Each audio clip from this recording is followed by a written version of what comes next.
Alright, welcome back to my YouTube channel. I'm Mandis Vlog. Ito, matindi, mainit mga kaibigan. Itong ating tatalakayin tungkol dito sa ika nga po matinding pag-aristo kay Kibuloy. Naku po, magugulat po kayo dito sa gulong ng video. Kasabay ho ng paglabas ng warrant of arrest galing diyan sa Senado laban kay Kibuloy ay nagkaroon po ng kasunduan ang kanyang protektor between Kibuloy. Matinding kasunduan ho ito. Ika nga po'y kasunduan tungkol ho dito sa ika nga po'y para hindi maaresto itong si Kibuloy. Matindi ho ito. Yan po mga kaibigan, wag nating kaligtaan panoorin. Laman ng video na yan ang ating tatalakayin at marami pang iba. Kung bago pa lang po kayo sa aking maliit pa na YouTube channel, inaanyayahan ko po kayo, please subscribe. Sabay-sabay po nating i-like ang video na ito kung nagustuhan niyo po. Ako'y muling nakikiusap mga kaibigan kung pwede lang. Tapusin po nating panoorin ang kabuuan ng vlog na ito. At nang sa ganun, lubos po nating maunawaan kaibigan. Samahan niyo po akong panoorin.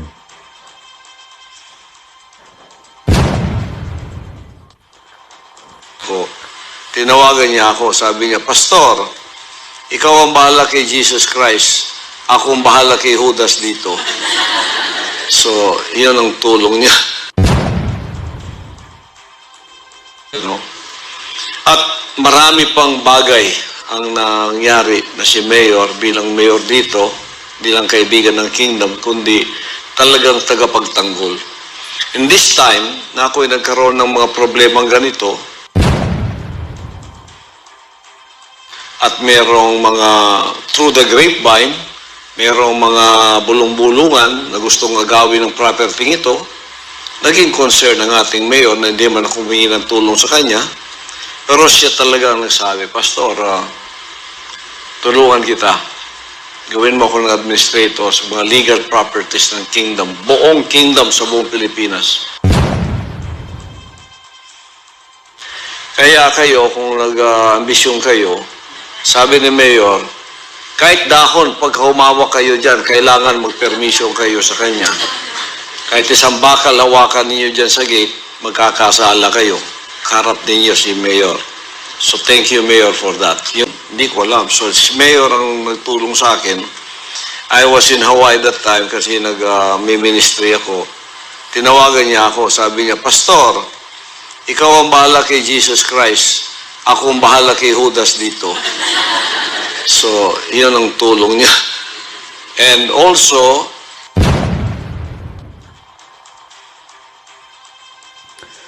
Alright, shoutout po sa lahat. Kumusta?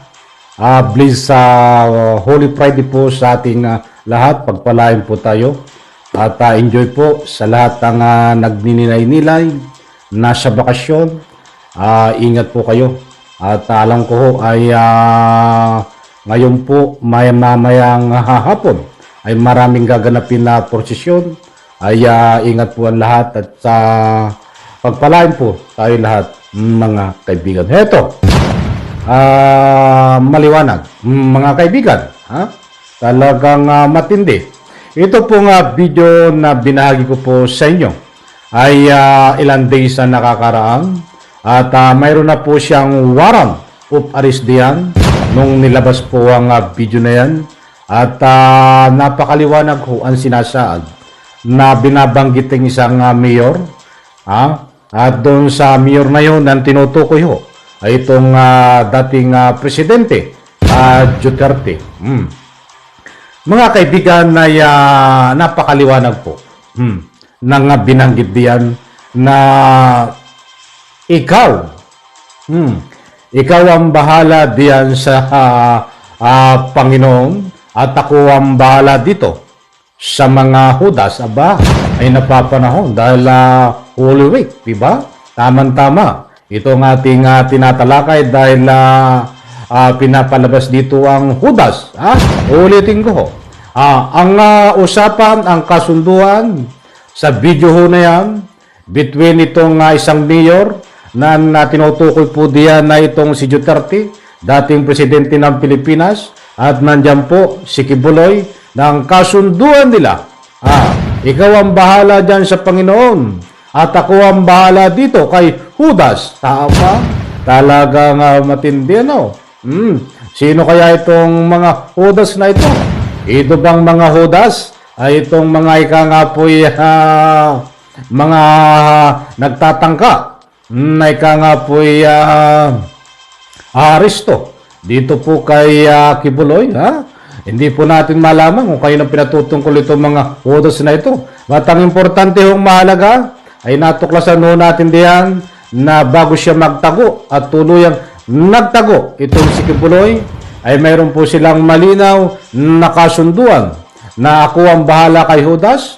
According ho, yan po ay pinatutungkol kay dating Presidente Duterte. Mga kaibigan, hindi naman po lingid sa inyong kalaman, mga kaibigan, ay napakadami ng nagbibigay ng public opinion diyan sa comment section na protector, di umano, nitong si Kibuloy sa kanyang mga ari-arian, itong si Digong.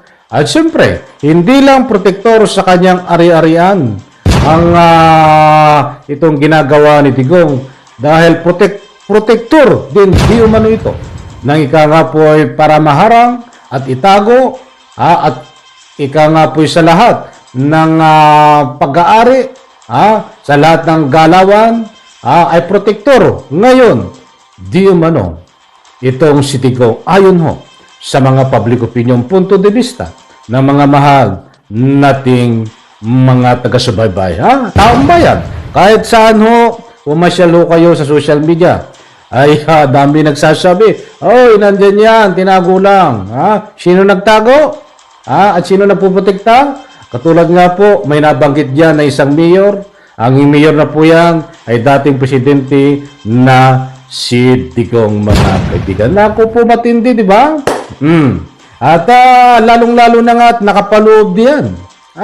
Malinaw diyan sa gulong ng video ay itong hindi pwedeng hawakan. Ang ika nga po ay kahit isang bakal sa gate. At kahit isang dahon diyan na pag-aari ni Kibuloy.